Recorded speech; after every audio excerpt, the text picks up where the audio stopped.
साह्रै गर्मी छ चिया खान जाउँ है नाति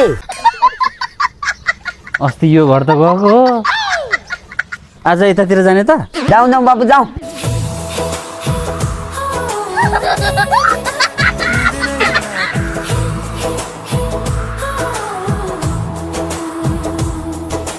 हुनेवाला सम्झिन्छु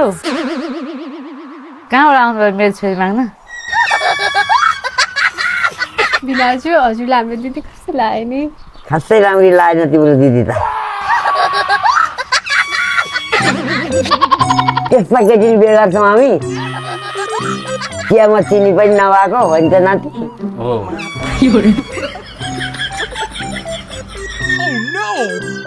यो हजुरआमा र नाति आज यहाँ पो आएका छन् तपाईहरुलाई थाहा छैन होला यो दुईजना केटी हेर्ने बहानामा घर घरमा चिया खाँदै हिँड्छन्